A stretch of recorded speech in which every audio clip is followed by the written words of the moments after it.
PKN, episode 141. I'm back. Which Not in the hotel. No, not in the oh my gosh.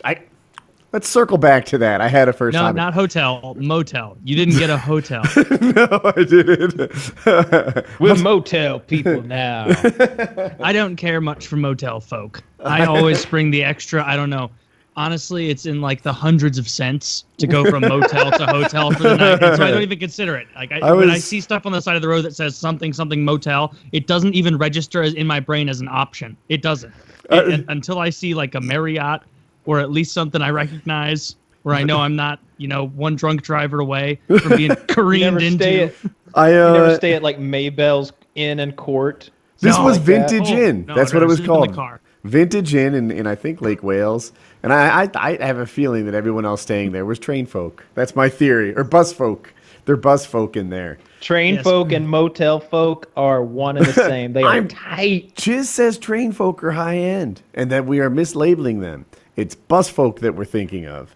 And they are the Vintage Inn I don't customers. know what sort of railway industrialists Chiz is coming across on these there's no he talks about these rich people sitting on trains guffawing and talking about business deals. Like they've got, if they're real big businessmen, they're on a plane. No, they're Rockefellers doing business deals stuck in 1915. We're oil men. Oil men thinking this is how it's done. Our next contract meeting is Carnegie was in the car next door. Yeah. Oh, there's Vanderbilts, Carnegies, and Rockefellers all over this joint. Just still doing business the old school way. So when does childhood end? That was what I was going to lead with. When if you were to pick a date or an event or whatever that ends your childhood, is it high school graduation? Is it a first sexual experience? No. Is it when you have a job you can't lose? When does childhood end? That's an interesting question. Yeah, I think it's whenever you start making the big choices in your own life. Whenever you take command of the path of your own life and starts providing for yourself and doing all of the things that are normally done for a child. Whenever you take control of that, then you're no longer. That's when childhood ends. And for some people, that happens when they're like 13 years old or something. Like I don't know if it's a real thing, but it's certainly something that you see in like every TV drama ever. But Oral has to be an adult very early. Yeah. Who? Yeah, the oldest sibling raised like 4 younger kids or something like that. Like how many times do you see that in like a Law and Order episode or whatever? Casey I've never seen that in my fucking life. Casey Neistat. I don't know if you guys know him, very successful YouTuber. I think he had his first kid at like 17, and he like dropped out of high school and started providing for it.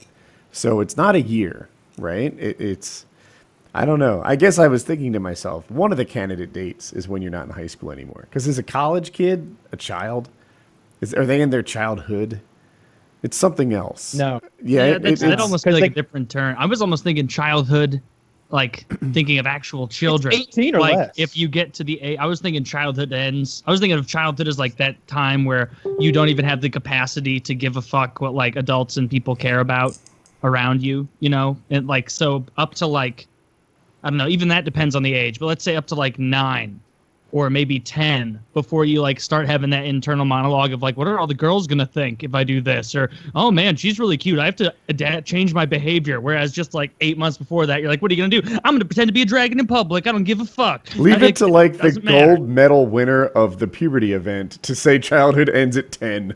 Well, I'm just saying like that's not me. That's an average amount of, I'm sure most 10-year-olds think like that too. Like No? Maybe most. I don't know. I just know when I was 10, I was still fucking 10. I was really 10. Girls were so icky, and that's the funniest way to say it. When I was 10, I was fucking 10. Like Pokemon card trading. Yeah, it was G.I. Joe at the time, but the concept holds. Same concept. But yeah, I don't know.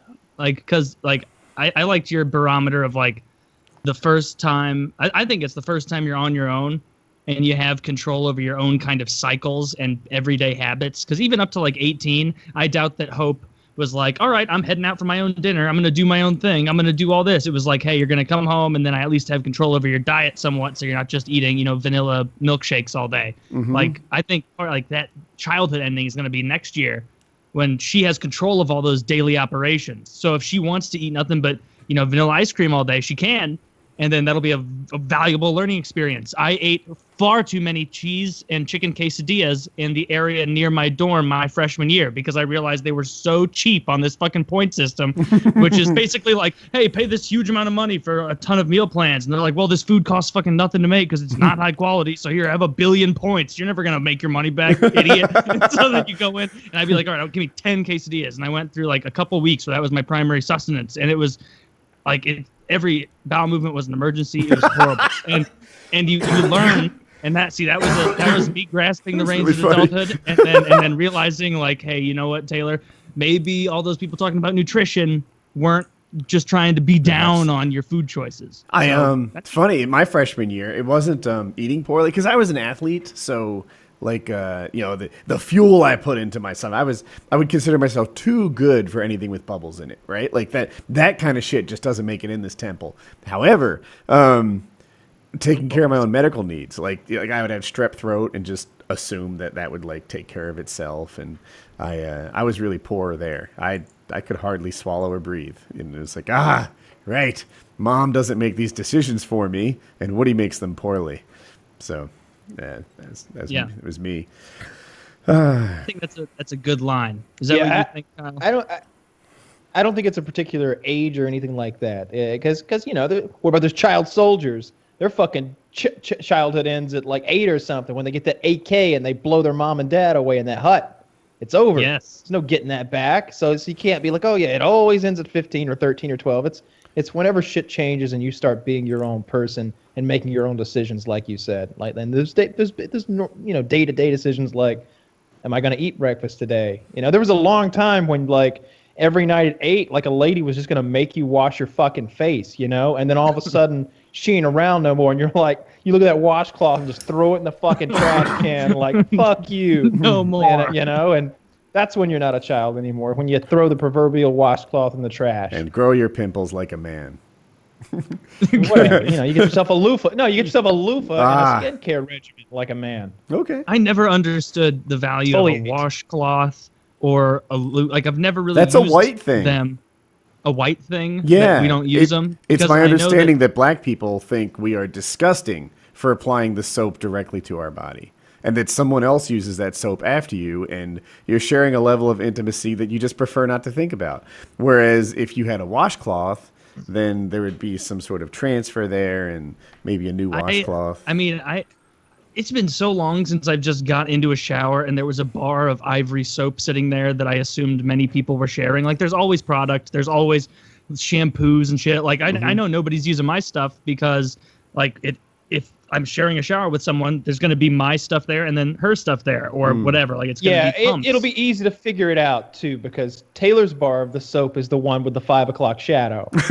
Right? Yeah. His hair it's sprinkling over there everywhere. in the corner with the afro. Yeah, it's like the opposite side of Velcro over there, just in the corner, all gross. Taylor's soap has jazz hands. I like the washcloth. Yeah.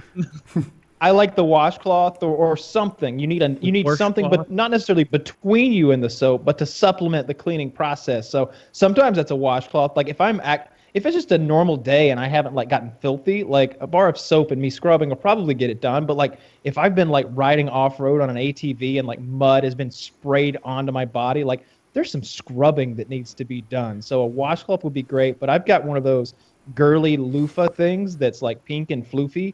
And I use that, and I've also got like this big thing that's like I don't know how to describe it, but it's a loofah that goes across my back, and I pull either end and sort of do like a sawing motion like across a pool my noodle. back.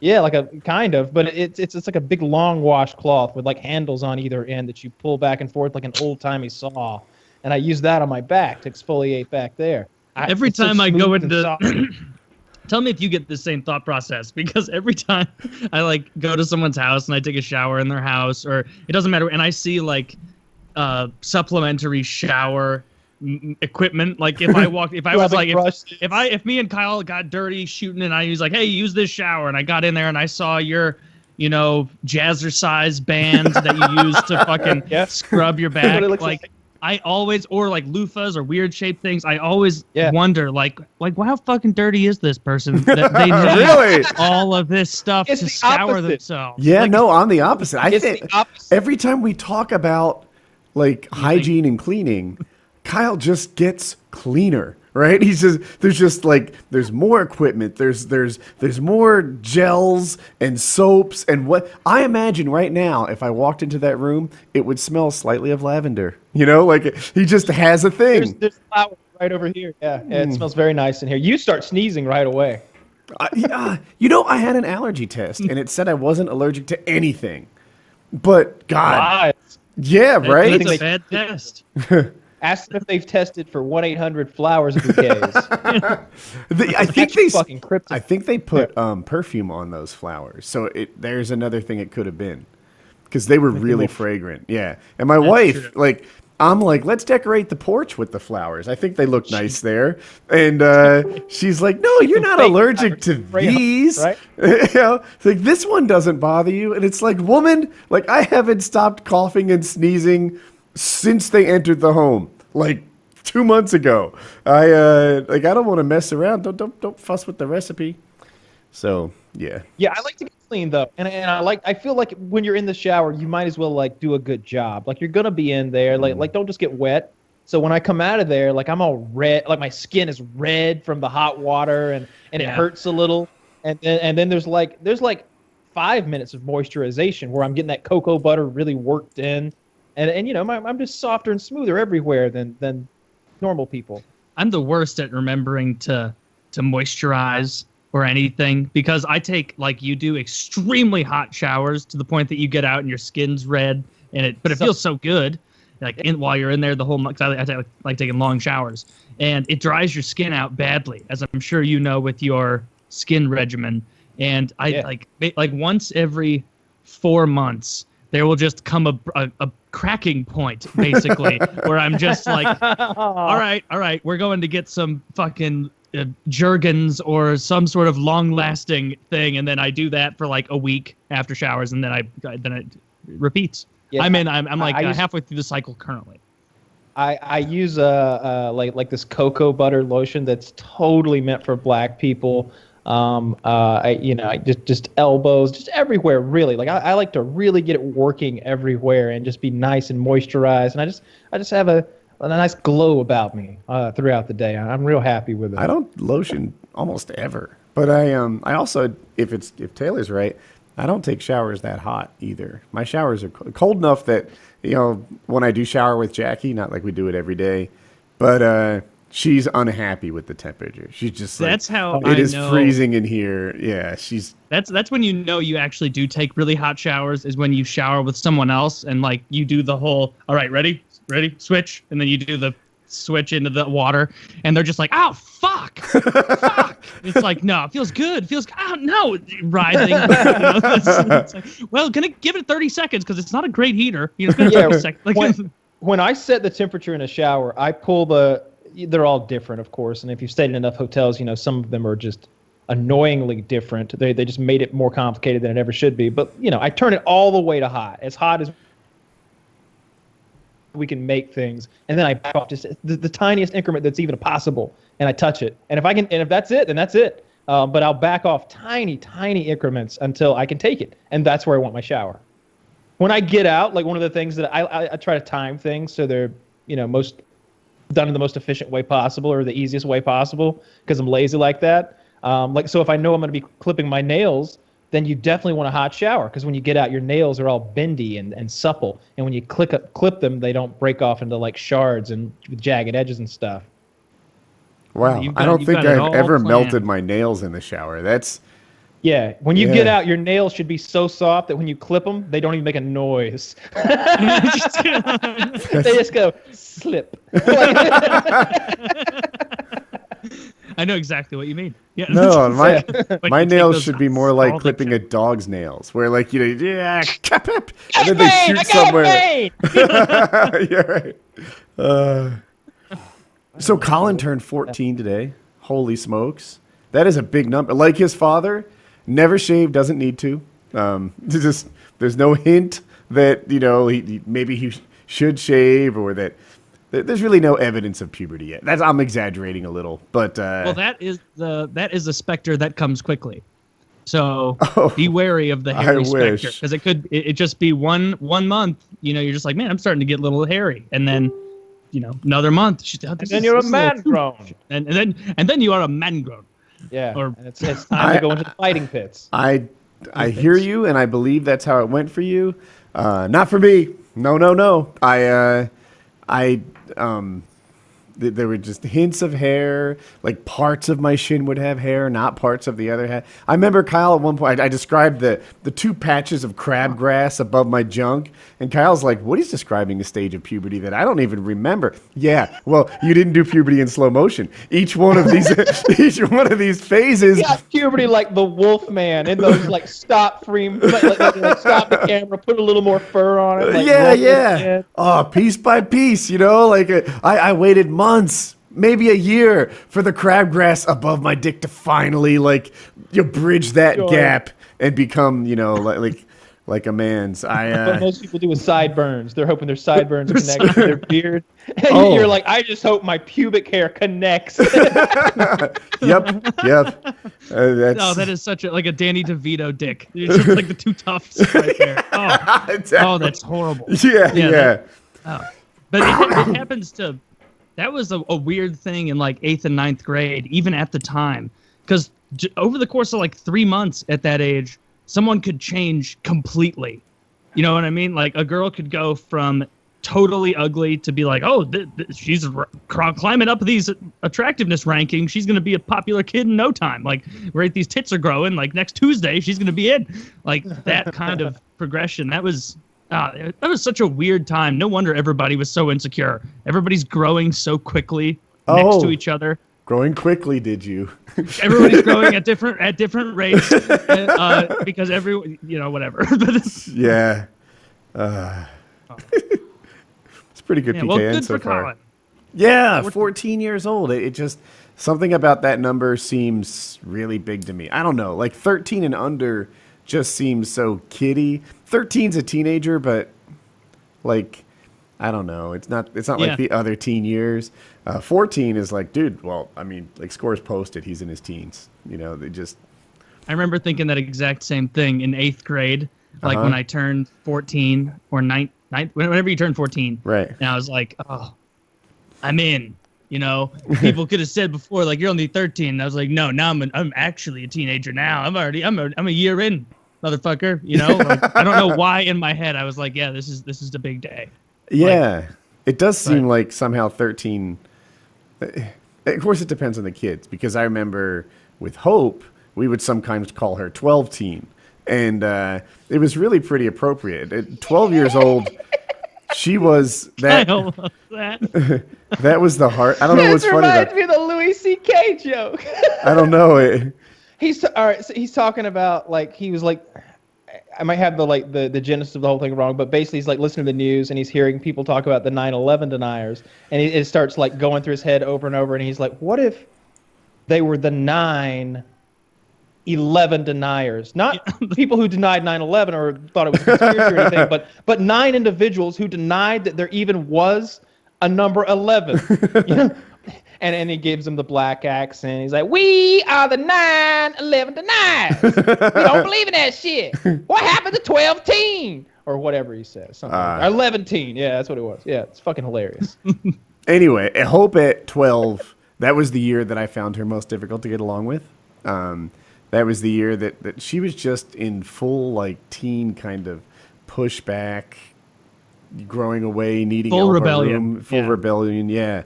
And then, I would say after that, the maturity started to ease in, and she was just easier to work with.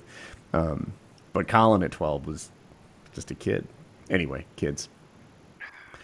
Someday, one or both of you will see two, or none. Or neither. Well, definitely I'll certainly 0, 1, or 2. I'm sure that part I have locked in. What were you saying, Kyle? Own a fine dog someday. He'll do tricks. No, just we've talked about this before. Adopting a kid, swooping in on an eBay purchase. You wait for a kid who like has a lot of promise athletically, or really really smart or something, and he made it to like 13 or something without being adopted, and then he's like an old dog, and everybody's like, oh, that's like sad and everything, but take me to the section I'm going to purchase from, please. I'm going to be the guy who goes and shops around that section. Yeah. Co-opt it. It's almost going to be like a business. Well, it can't be legally. It won't be a business. It'll be a loving family. But wink, wink. I'm not totally using him for his NFL money. Tax deduction. Taylor, deduction. I have made a decision, by the way. I'm going to root for 2 hockey teams this year. One is whoever's currently playing the Penguins, and then I'll root for them throughout. The other is the Blues. I'm getting kind of excited about them. I did not realize how strong they were down the backstretch of the regular season. I haven't seen. I've seen some of the games because it gets streamed on the internet a little bit here and there.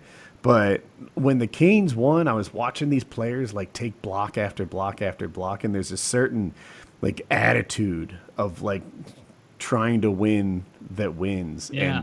And I feel like the Blues I'm like, does Taylor realize that this could be the year? It was Taylor happy about trading away good players just so they could suck harder and get better draft picks 4 months ago. And I'm like, I think he really miscalled this one. They could win the cup. They really could win their first cup this year. Like they have as good a shot as anybody. But you're missing Taylor's style, though. Taylor hasn't fully acknowledged that Donald Trump won. Yeah, he's still leaving it out there that Hillary Clinton might pull this Michigan one out. was close. Could sneak back. Bernie's not out of this yet. Lower the expectations. Tamp them down where they belong. See, the Blues, I have confidence. They played so well against Minnesota. Our goalie was good. Good? Was he good? Our goalie was exceptional. And it's going to be a goalie duel between us and Nashville. Because Chicago obviously got swept. They only scored 2 goals the entire series. That's pretty embarrassing. So Rene, their goalie's doing pretty good. Who would you say is the hottest goalie on the planet right now? Either Allen or Rene.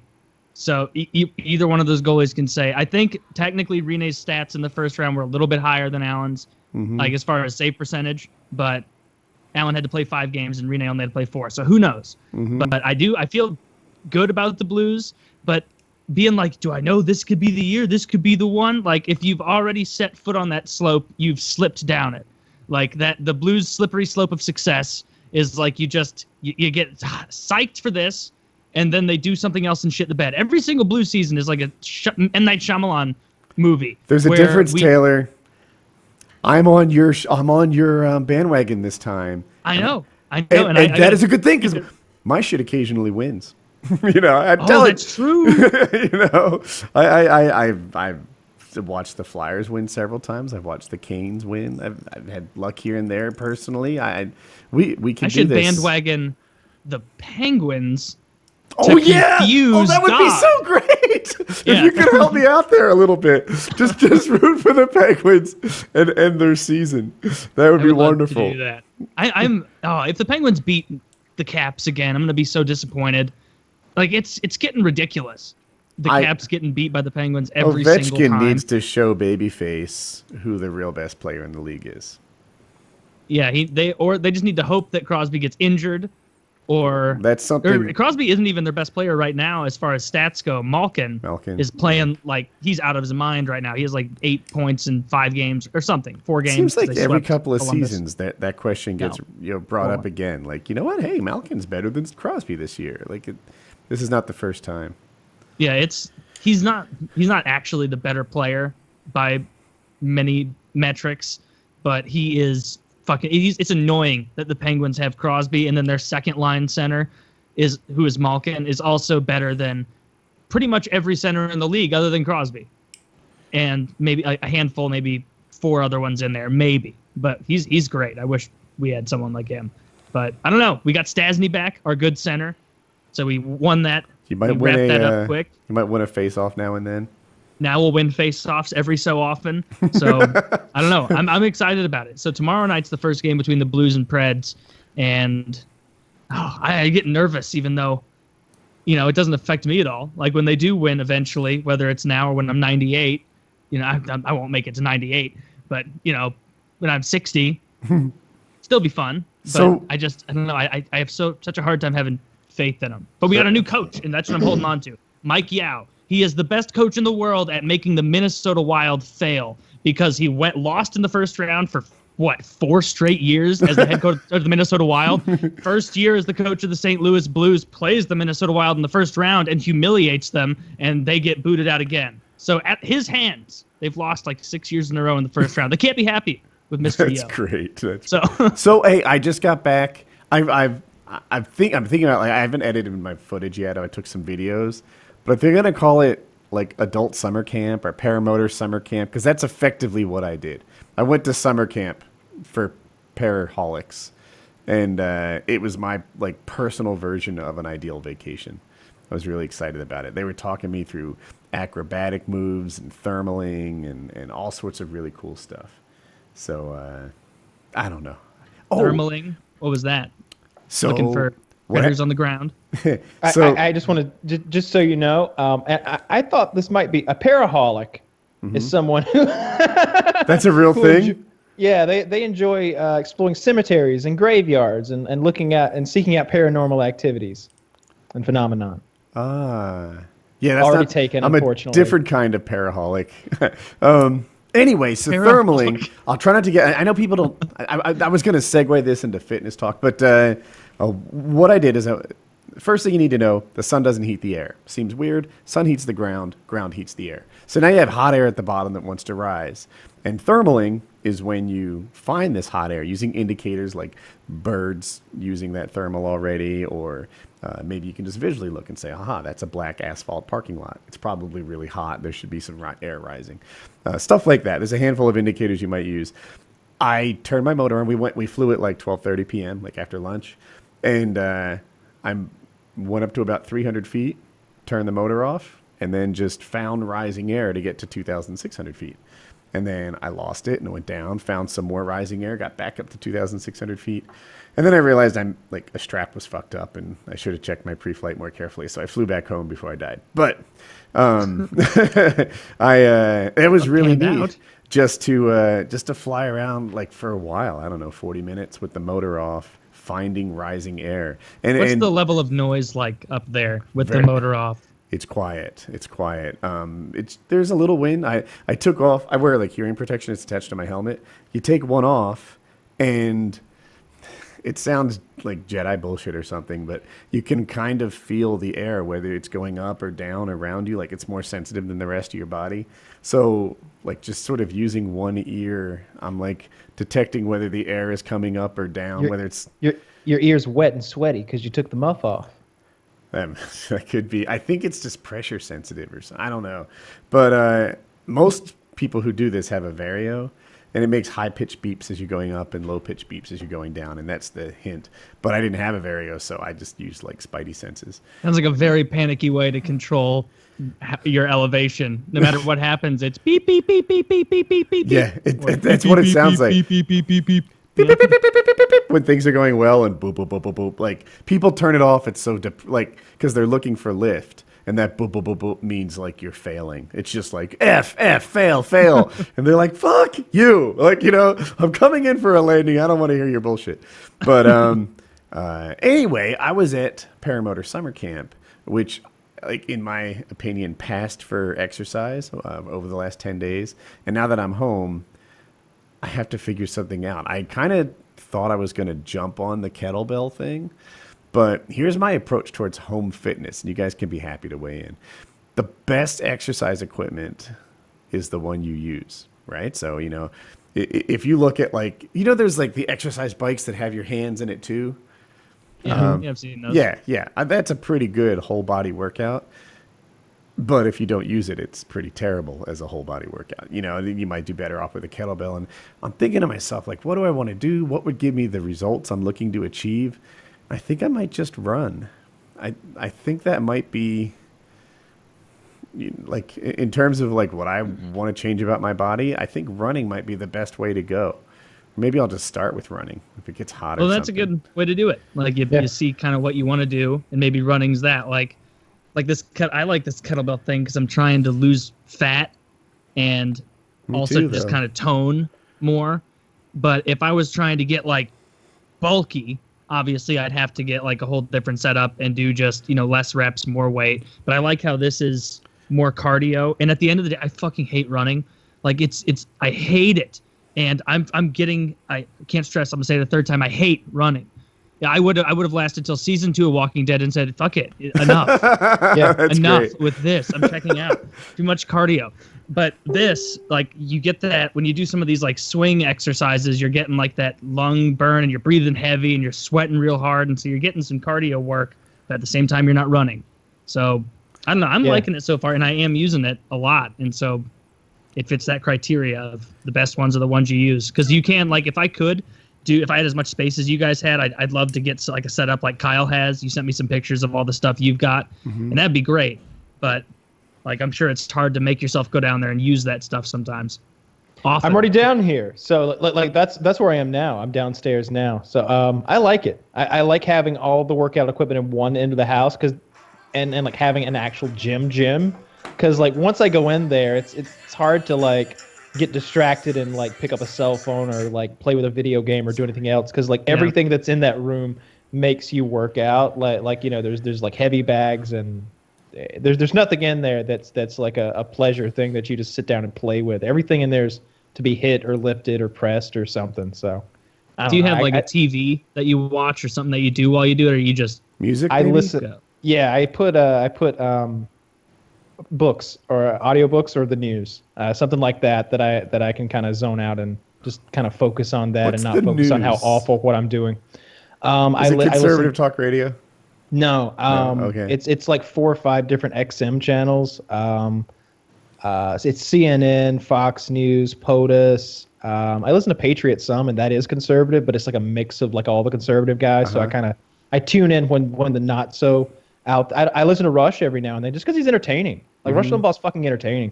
But yeah, I mix it up a lot. Just whatever the headline is, or like I'll switch around. I like the live speaking stuff. Whenever Sean Spicer or even some senators talking, I want to hear that. But yeah, stuff that not music, not zone out like listen to the Backstreet Boys or. Have you given your 30-pound kettlebell a go yet? It's the worst. Oh, it's the worst. I ordered an extra for both of them because they're so much better for like farmers carries, like just holding two heavy things and walking. And I like to do that and go up and down the stairs. And the kettlebell's perfect for that because it doesn't hurt my hand nearly as much as my barbells do. So I ordered another 20 and another 30. I like them a lot. I'm really fucking sore most of the time now. I was looking at barbells. I spent some time doing that, and I always thought I'd get the kind where you can like dial the weight. And I had seen them, and I was like, oh, I'll get that. That seems perfect. They don't take a lot of room, and they're whatever. They're more expensive than I had guessed. Like $700 or something. Well, a little less. So $600 is the. It sounds stupid, the Stairmaster ones, but they actually look like the best ones, and they're $600. Bowflex makes some; they're like $300, and then you can get less than that, but not a lot less, like $200. And then you get people fussing about things breaking, and and it's not worth getting a cheap one and having a weight break. I think it's a scam. And I'm not a fucking personal trainer or anything. I don't fucking know. But like an average weight that I'm gonna lift, I'm never gonna lift less than 15 pounds. I like having 15-pound free weights because like how many 15-pound curls do you think you can do? You'd be surprised how few it is, and you'd be surprised how much you burn after doing a 120, 130, 15-pound fucking curls. Or if you're doing like I don't know how much weight if you put your arm like straight out from your body and lift like that with palm down, it's really weak. So like a 15-pound weight is what I want if I'm gonna do like I don't know 10 reps and then 4 sets of that or something like that. After you do 40 of these, it's like it's burning so much in your shoulder that it's all you can take. The Bowflex ones, I don't know what the lightest weight is. It might be 7.5, and it goes up to 52.5, I think. And 52.5, like if you wanted to do like the equivalent of a bench press, would be about the right weight for you. Yeah, but that's a whole different weight. Like if we're going for free weights, what I was going to say is like what I have, I guess is what I'm saying is I've got 2 15s, 2 25s, 2 35s, and I don't think I've ever wanted anything more than that because like 35-pound curls are pretty serious. And if I want to go, but then you more augment than that with a whole bench and like, so if you were trying to, if I just had like a pair of Bowflex dumbbells and the two of them covered 7.5 to 50, then I feel like I could avoid decorating with exercise equipment. Although you do need that bench now, if you have this aspiration of doing like bench press, like butterflies and stuff that, then now we've added a bench, and since we've added the bench, now we're taking up exactly the same amount of space as a bench press, because the bench press goes over the bench. They slide and save space and stuff and fold up. So now you're right about back where you were. I hear you. I don't know. I haven't figured it out. I think step one is just a pair of running shoes. Totally. Yeah, that's all it is. Get a pair of running shoes. Get your ass out there while it's still cool in the morning. It's going to change your whole like body and brain chemistry. If you jog every morning, like a mile every morning for the next 2 months, you're going to be a totally different feeling person after that. Like I remember we used to run every morning in gym, and I remember thinking like, I hate this, but I'm glad we're doing it, because every day I like by the time I'm done, I'm like, ooh, I feel good after doing that. I feel stretched out. My lungs feel like they're cleaner. I don't know. It feels good. There have been times in my life where I exercised a lot, and the foods I craved were good ones, right? If you lay on the couch all day, the foods you crave are like Frito-Lays. If you exercise all day, the foods you crave are like what I call George Foreman chicken. You can imagine it's just plain chicken. I crave like peanut butter grapes, and like meat and like good stuff. Yeah, fruits and vegetables and meats, and I'm not so much like I want ice cream or whatever. So I think I've just finalized that decision. I'm gonna start off with some running shoes. My BPAP machine, or CPAP. It's similar to that. It's my sleep is better now. Like one cool thing is I need less of it. When you get terrible sleep, 8 hours isn't enough. I'll sleep and wake up all night for 8 hours and then need a nap that day. That's what happens when your sleep sucks. Now I get 5.5, and it's like I didn't need more. I'm fine. Yeah. I can rock all day on 5.5 hours of outstanding sleep. That's me too. I was watching something the other day about monkeys, and they were talking about how this particular kind of monkey, they worked together so that they could sleep in safety at night, and the different ways that monkeys achieved that. Some of them went down in caves, and some of them huddled together to get warmth in the trees. But anyway, the end effect that they were saying is, he's like, our brains need REM sleep. And during REM sleep, you're rejuvenating your brain. You're making it a much more effective brain. And so the monkeys that could get their REM sleep are better monkeys. They get their jobs done better. So it just makes sense that more effective sleep is better for you. You need less of it. Yeah. I feel like I need about 6. Like if I get 6 hours of sleep, I'm good to go. Especially if I supplement that with a cup of coffee to start the day, and then maybe another cup of coffee about midday. But if there's ever a point where I have nothing to do and it's 3 p.m. and I have time to think about like sitting down and going to sleep, it's nap time then. I think 6 is probably great for me. But it used to be if I got 5.5, I knew that was like a dangerous day. A day where I could fall asleep while driving, where I would just be dragging that afternoon. From 5.5 hours, you might fall asleep driving. Yeah, I would, and heaven forbid, like I sit down in a place warm, because I'm falling asleep like an 80-year-old. Now 5.5, yeah, it's fine. I can rock all day on 5.5 hours, and that's new to me, so that's pretty cool. I'm incredibly jealous of all those people who can do what you described, where you're just in a slightly warmer than normal room and you just doze off immediately. Like I wish every time I'm in a waiting room or anything like that, and I see somebody who's like tactically sleeping, which is like, all right, I've got 18 minutes to burn, and they're just out. It's like, God damn, like good for you. Like I can't do that. I cannot. It takes me so fucking long to fall asleep. I would have so I went to night school, and this is a time in my life when I worked like every minute, and so I drive to night school. I pull in the parking lot, and I'd be like, just like you said, I have 18, 24 minutes that. Like I could nap, and I would consistently. I just I had an alarm, a watch that was super easy to just like set the alarm 12 minutes from now, 18 minutes from now, and that's what I do. I just push a little timer forward, take a nap, wake up by watch, and then go to class. And Yeah, if I had a superpower at the time, it was just falling asleep in a hurry. I mean, that's a good superpower. It sounds stupid, but that's really useful. I mean, yeah. Spider-Man's not looking to trade with me, but it's better than none. Yeah, it's better than having to go to school that much and not getting any sleep. I was looking at protein powder on Amazon the other day, and I was looking at different flavors and stuff. Does that make you gain weight too? Yeah. I guess you're asking if it's got a lot of like useless calories. I don't think so. I think I would want nothing to do with that. That's just not in my goals. I think there's a difference between because I have protein powder and I used protein powder like when I worked out years ago. I've never used mass gainer or like weight gainer. Different. Yeah. I know that has a lot of protein too, but I think that's what you take if you're actually trying to bulk up. I don't know. Yeah.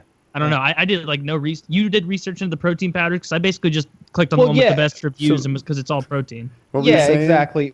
Well, I was going somewhere with the protein thing, but like what I've always read, and I'm sure you probably know the exact amount, like how many grams of protein per pound that you weigh are you supposed to intake per day if you're trying to gain muscle? Like it's like 5 grams of protein per pound of body mass. It's like 1 to 1.5 grams per pound. Yeah. Okay. So you'd want to eat like if you weighed like 200 pounds, like around 200, I guess.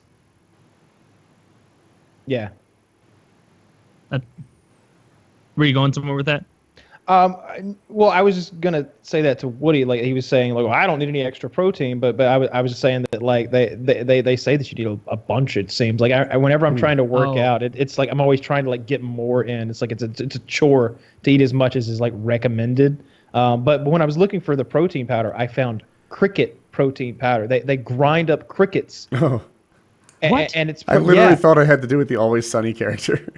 no, it's fucking ground up like powdered protein powder. Yeah. And then that took me down this terrible like rabbit hole of edible bugs and all of the different edible bugs that Amazon sells, from candied scorpions to just bags of waxy mealworms with reviews about how the nacho cheese flavor isn't as good as barbecue. It's gross. These people are eating insects by the bushel, apparently. Like, where are they even coming from? There's big bags of crickets you can buy and all kinds of flavors. Man, why put yourself through this? 100%.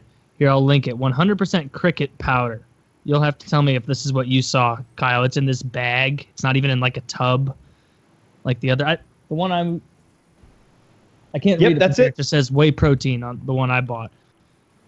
Yeah, that cricket powder is what I was looking at last night. Wow. But yeah, I almost always use some kind of protein powder. I like to take because I know I should be eating calories, period, if I'm trying to work out and stuff, but I don't eat breakfast. So it's just really, really easy and makes a lot of sense to replace. I don't know why I'm surprised, but cricket powder is pretty affordable. Right? Right? I should have saw that coming, really. But I should have known because they're fucking crickets. How much does a cricket cost? They're free. You just need to catch them. That's because they're competing with chocolate flavored eggs. Like they're competing with like pancake batter. Like of course it's cheap. Like all the other protein powder for the most part tastes good. Like I like the. Like vanilla chocolate, I usually don't care. It's tasty. Look at this. They don't even have like flavors put on there. It's like their marketing team is like, so should we put like vanilla on there? And they're like, no. These people have made their choice. Like, they're getting cricket powder flavor. They're getting crushed up heads and legs flavor. I think you like mix it in with like batter and like cook things with it. Like I was reading about this last night. It was like 3 a.m. I'm not sure if I retained all of this because I was just shocked and I couldn't tell if it was some of the reviews were bullshit. Like I was looking at this other I was looking at where you could buy whole chickens on Amazon. And it was like for $7 per chicken, you get like 8 chickens for $56. And they were showing these pictures of these chickens, and you know the chickens had credentials. And I was like, God damn! Everybody says 5 stars. This is the best chicken I've ever tasted. Should I order a half dozen chickens and you know have them frozen and cook these things in the slow cooker or roast them or whatever? This would be great. And then I start reading, and one guy was like, "This is inhumane and sick. I got 6 live chickens and a knife." And I started thinking, and he fooled me. I believed him. I did too. Like, right? It was plausible to me. I was like, oh my fucking God, we got to read the fine details here. Are they sending? Are Are they sending live chickens to people? And if they were, I was gonna fucking click it because I could just imagine opening the Amazon Prime pantry box. And I don't know what kind of blade Amazon would send to behead chickens, but I imagine some sort of really big cigar chopper with the Amazon logo on it or something like that. But man, a machete and a log.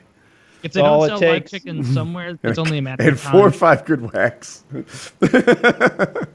I want to see what the benefit is to using cricket protein powder. Well, you always hear about that, right? Like whenever you hear someone talking about eating insects, they're like, "Oh yeah, it's full of protein, tons of protein." I think that per pound of media substance or whatever, I think it's really ripe with protein. There's more protein. The ingredients on this cup of crickets than there are in whey. The one ingredient in this is powdered small crickets, and then it says Acheta domestica. So it puts the genus, I guess, or whatever the fuck they call it, of the specific kind of crickets, because some asshole's gonna be like, "Oh my god, do you know how endangered those are? Like those aren't your common cricket." I think it's important. These are delicacies that are bad. I mean, for look, you. this whole bag has 500 calories in it and only 70 grams of protein. This whole bag. Wait a minute, a can of tuna has 32 grams of protein, I think. That protein powder over there has, if I use 2 scoops, it's 60 grams of protein, and it was 400 calories. This is worse. This is why we have whey protein and the other protein. Science has won, crickets. You're losing this game, you cricket folk. Why do you ever wonder why humans evolved past eating bugs in most parts of the world? It's because they're like, hey, you know what? We have enough of the regular animals. We don't have to piss around with this anymore. They're like, oh, thank God. Everyone's been pretending to like it for so long, and then. I think there's chocolate-coated fried crickets. I think that's a thing people eat in the world. Or is it ants or spiders? No, I forget. There's ants and spiders. If you watch those Chinese documentaries on those street corners, they'll just sell you a shish kebab scorpion that's deep fried and stuff. If it was deep fried, I'd give it a go. It's on Amazon. And look, before we even get into it, I don't want to eat any bugs on the show because some people wouldn't drink titty milk with me, and so I'm putting my foot down here. But if you look on Amazon, there's all kinds of colored or chocolate-covered scorpions, and there's lollipops full of flies, and anything you can imagine a way to make bugs into food. They've done it. They're barbecuing ants. They're putting French onion on maggots, anything you can think of. For the record, I was totally on Team Titty Milk until Jackie defined it as cheating. So my heart was with you. You come as a pair. Fair enough. Oh, man. Look at this one. This is mixed bugs, like when you get mixed nuts. Yeah, like trail mix. For those people, when they're going to be like, oh, my God, do you want my... Let me see what this is. My pupa. Do you want my sago worms? I'm more of a fan of the dehydrated grasshoppers and the mole crickets. Ew, I don't like my mole crickets. Do you want my mole crickets? Oh, I love mole crickets. That's what this weird family talks like. Mole crickets? I'm about the Arcadia domestica. I'm at the Arcadia domestica. Well, you have to find another pouch, Woody, because I don't think those are in here. Here we go. Look at this review. Count me out.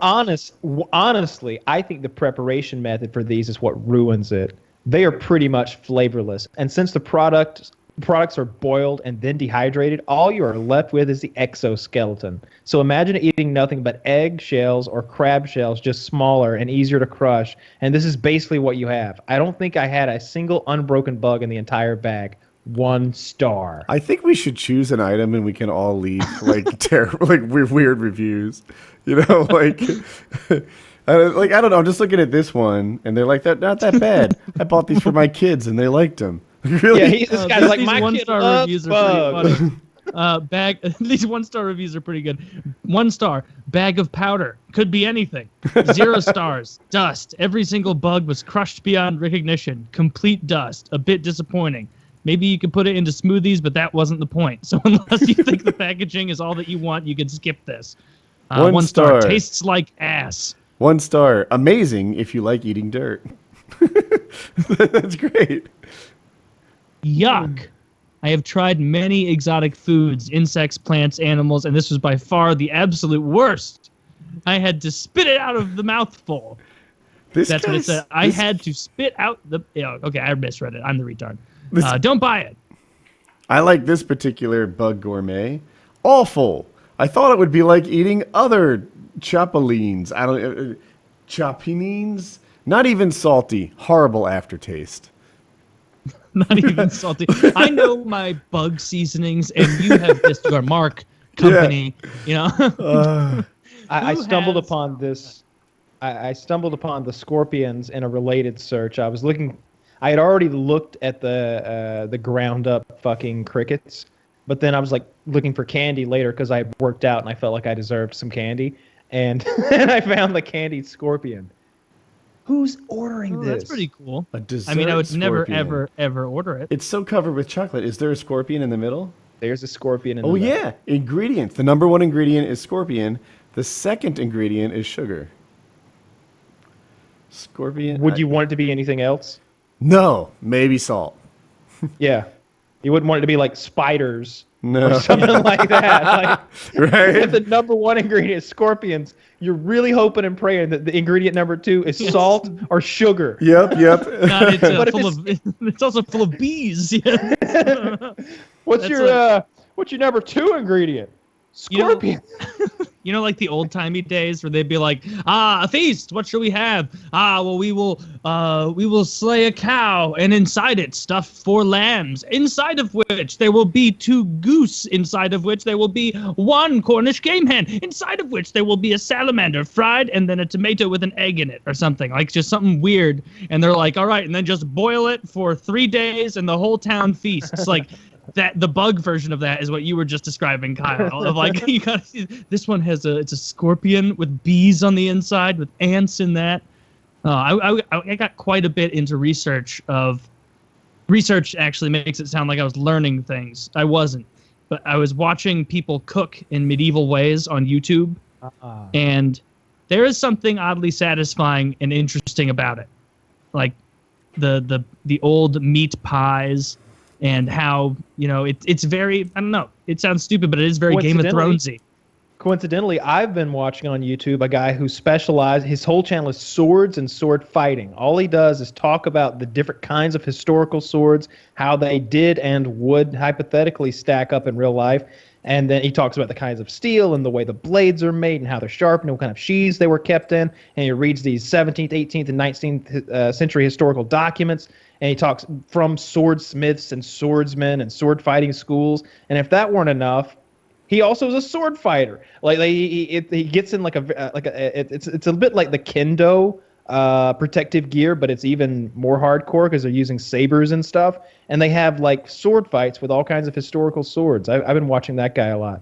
I've been running around the house with my fucking katana, like looking for some stuff to cut. Just hoping everybody's happy about that. No, they hate it. They hate it. Because like the guy has this whole series of videos talking about katanas, and he's reading these historical tales of like how like the Japanese swordsman like would make a big sweeping blow when he unsheathed it and gut people, and so I'm walking around unsheathing my sword, chopping bushes down and stuff. So when we talked about like end of childhood and end of the show, I mean like Kyle's walking around with a katana. I just returned from summer camp. Like maybe this thing never ends. Maybe we just play this game on Childhood Land the whole time. Yes, that was your first question when you were like, when does childhood end? Kyle should have just been like, end. It doesn't continue for most. No, probably like mid-30s, right? Like as he sits there with his sword. Yeah. I had my perceptions of katanas shattered from a YouTube video a couple of years ago, where it was a guy who was like, he was either holding like a European broadsword from like the same time period as a katana, or he was holding the katana and he was swinging one sword at another. And I was like, oh, this katana is going to slice right through that bullshit European sword. That's Japanese 17th century technology or whatever. And then just crack. The European one was fine. It didn't look like anything had happened. There was a tiny little nick, and the entire katana shattered. Like, not the whole thing. It didn't like shatter like the shards of Narsil or anything, but it cracked in half, and the whole second half ended. And that was, I didn't like. It was one of those facts that you learn, and you're like, God damn it! Like, I wanted to be able to not believe that that's how reality is. Just like you want to believe that when you stab a zombie in the head with a knife, for some reason it sounds like metal scratching against metal. Well, it's interesting you bring that up, because that's what that guy's channel's about. Like the thing is, I don't know enough about sword fighting to know, but he seems to, and I don't think that that's an accurate representation of like what would be happening in a sword fight. The two like clanging blade to blade into one another. I was watching a video last night, and he was talking about I don't know how like.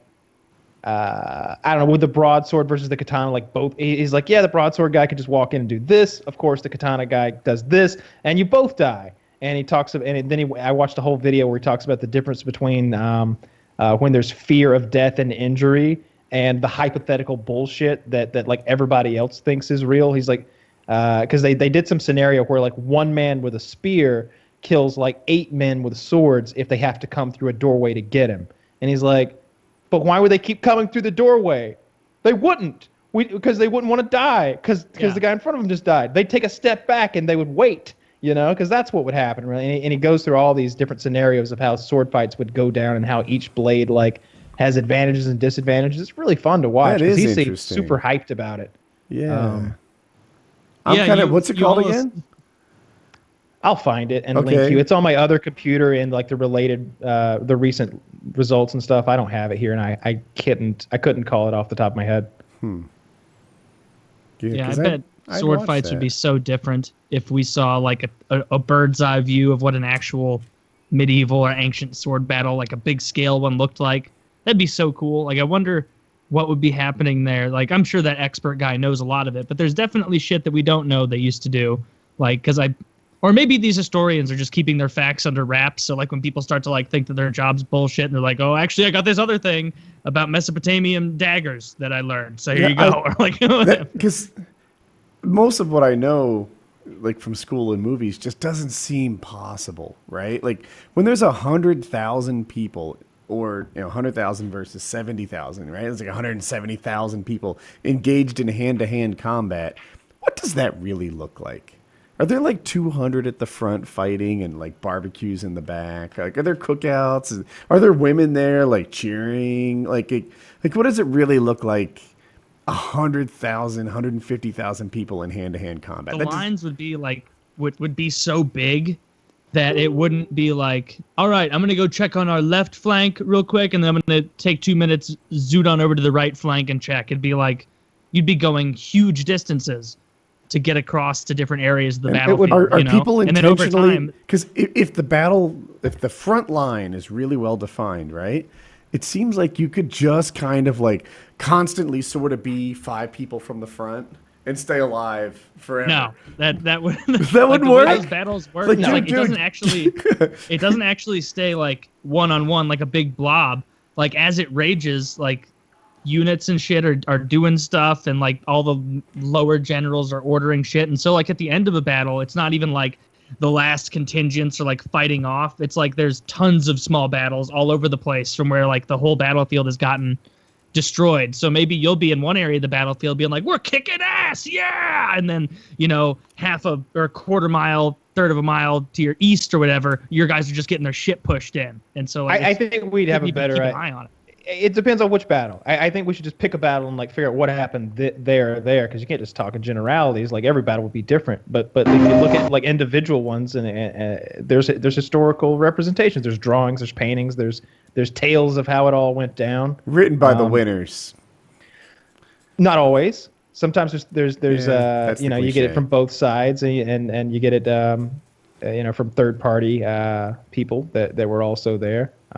But not necessarily to figure out who was right and who was wrong in fighting the war, but maybe just, how did where did the cavalry come into play? How did that work? How many cavalry were there? Did they sweep to the left flank or the right flank? When did they sweep to the left flank? Only after the front folded? What made the front fold? Was it a feint and then they retreated? Like, those battles were crazy complicated with all those guys raising flags as signals, and like you'll see that in the movies like Braveheart, you just see a big mass of men. When in reality, I think you'd have like units, like many units within that giant unit, and smaller units within those smaller units, each commanded by sergeants and higher up officers who like know their men. And if you see Carls like hiding from the front line, you fucking you see it right away. Like Carl's not up on the front line where he's supposed to be. And, yeah, it's not like one guy is in charge of 100,000 people. It's like, one guy's in charge of his Army. 10 generals, and then those 10 generals have 10 people, and those 10 people have 100 people or whatever. Like that link is that link that I linked you to is the. I just watched channel, part of it. That's really cool. And it's a bit of what he calls saber sparring, which looks like what every kid ever wanted to do. Like if this had been an option growing up instead of like anything else, this is what I would have done. Right? If there was somewhere where I could go dress up like this and sword fight in the afternoons. Oh my god. Like wait, you go to ninja school? Fuck baseball camp. Yeah, it would be This doesn't look like real ninja sparring to me. I feel like they're when you're a kid and you sword fight, you really have this like implicit agreement just to hit swords. We'll just smack swords back and forth. I don't see anyone going for real kill shots, like a stab forward. I think that's because we don't know enough about sword fighting. That could be. I feel like if one of them went in for a kill shot, maybe the other one would just kill them. Yeah. Because there's no way sword fighting is like Jon Snow runs in there and goes like, oh, one parry, and then a slice to the chest for you and a stab for you and back to this guy. Like, that just doesn't happen. It says expert saber sparring, so I just took his word for it. Maybe should have a video. Expert saber spar versus first-time gun user. Yeah, that would be. It's interesting you say that. The best video on the internet in this genre is Wings of Redemption and his friend. He reads this historical account talking about these early Colt pistols, these 5-shot revolvers, and he's like, now if this thing's been loaded for a week or 2 weeks, you're lucky if 1 in 3 rounds goes off. And he reads this like direct historical account of a man who saw it go down, where 2 men with pistols were set upon by one Japanese man with a katana, and he killed them both, delivering 16 blows to the second man, each of them death, which was a really colorful way of saying he got shot twice in the chest by this Colt pistol and chopped both men to death, and then died himself because his pistols were so shitty at the time. Wow. But who wrote that down? The samurai's brother? No, it was a third-party European source. That's why it's interesting. Like, he's reading from like European manuals about Japanese swordsmen and swordsmiths. This guy's interesting. Right after that European like fucking journalist went around the corner, that samurai stood up and wiped all the sriracha off his goddamn kimono and was like, "Do you think they bought it? Do you think they go back and tell them we are very cool?" Japan to go hard. Yes. Rap? Anyway. Yeah, sure. I thought this was a top 10% PKN. Top 2%. Except for all that hot talk. Strong point. That was quick. No, it wasn't. All right. PKN 141.